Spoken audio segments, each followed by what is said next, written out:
As trainers, we oftentimes will start a block of instruction with a motivational hook.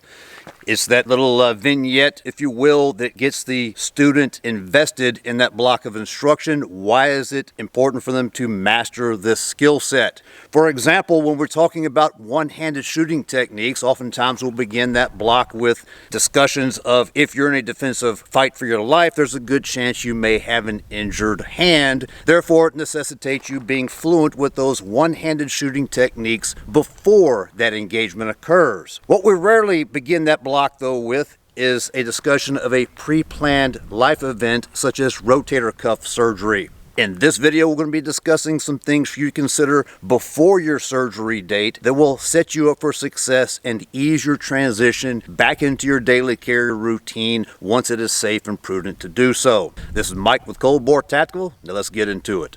I'm just going to break this video down into two basic segments. First, we're going to talk about the things that you should consider prior to your surgery date that will set the stage for your smooth transition back into your daily carry after your surgery. Keep in mind, I'm not your orthopedic surgeon nor your physical therapist, so nothing in this video should trump any of the doctor's orders. Also want to throw out there a safety consideration. I'm also not condoning that you handle firearms in that first week or two post-surgery when you are likely still going to be heavy on the hydrocodone or pain relievers. Take them as directed, but remember that firearms and things that are going to cognitively slow you down don't mix.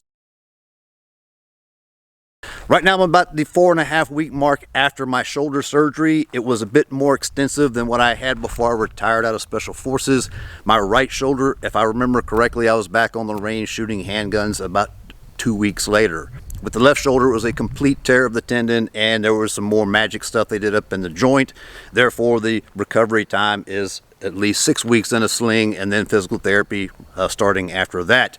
Right now I'm at about the 4.5 week mark after surgery. No pain meds on board, still some tenderness and things like that, and limitations of not doing stupid stuff. Some of the other things we'll discuss will be little life hacks that may assist you with just preparing for your daily outings, such as how to dress yourself with one hand. It's a little bit more challenging at first than you may think. The first couple of weeks after your shoulder surgery, you're likely not even able to put your own belt on. So we'll talk about some little hacks that may assist you in getting by with only one functional arm and hand.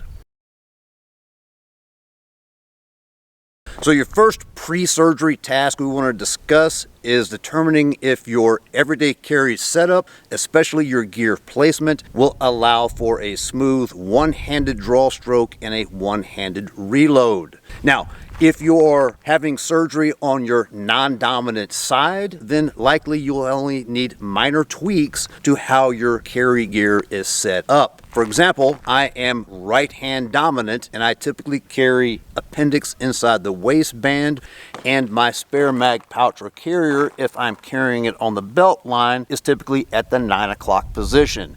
Being at the 9 o'clock position, it allows me to be able to move my legs up and down or sit in a seated position in the vehicle without it digging into the top of my thigh and without it causing the mag pouch to come loose or ride higher than it should or get a little bit wonky. I want it to be in a consistent position all the time.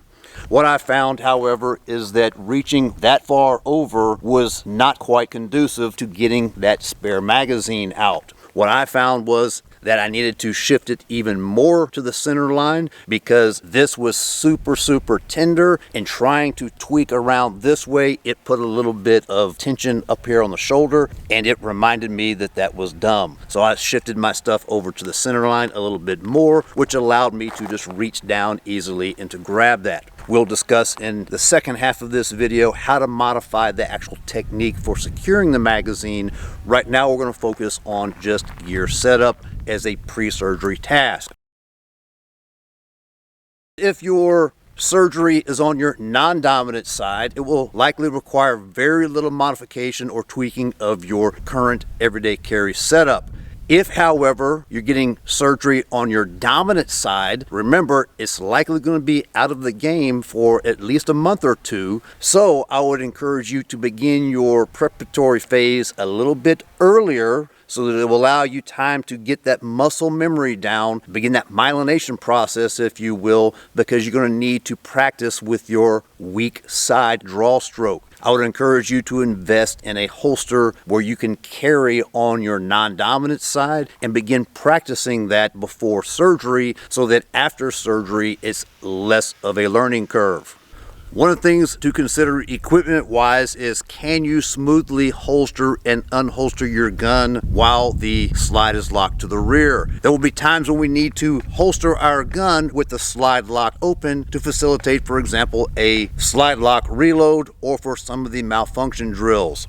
If your gun will not holster and unholster smoothly with your particular holster, then you need to reconsider what you're carrying. For example, this is a Glock 19 in a holster that is designed for a Glock 26, the smaller baby cousin of the 19. It works perfectly for it when the slide is forward. However, when you try to reholster with the slide to the rear, things get kind of jammed up and it doesn't come out nice and smooth until you let the slide go forward. I want to make sure that whatever holster I'm using, I can holster it and unholster it with the slide lock open.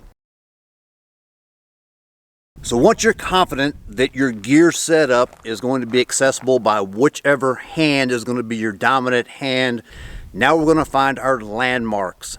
In similar fashion to how we discussed with a new gun owner, how to find those landmarks on the side of the gun to make sure you have a good, repeatable, consistent grip. We're going to find those landmarks along our belt line that will enable you to affix your holster and your mag carrier to the belt before putting on your pants. Now, I want you to be very specific and detailed when you're identifying those landmarks. For example, where exactly do the clips of your holster and your mag carrier fall in between or in relation to belt loops or things like that? The more specificity you have, the easier it will be for you to affix these things to your belt before getting dressed after your surgery. When you reach around and you're trying to affix things, you're jostling about your shoulder and it's going to be very, very tender for up to about a month after your surgery. That's why we're finding these landmarks and we're being so specific with those details of where the clips fall. And as we're finding those landmarks, remember that there may be a variety of clothes that you're wearing over the next 4 to 6 months. So go ahead and try all those different things on now so that you have a reference for your post-surgery attire. You might find it helpful to take a picture with your phone or have your spouse or significant other take a photo for you as you're trying on different types of clothes, jeans, shorts, whatever. That way you have a reference for a multitude of things, because you may be in this sling for up to 6 weeks and then you're still going to have a couple of months of rehab after that. Depending on where you live, that might be a significant change of attire. So go ahead and set yourself up for success over the long haul by finding those landmarks now.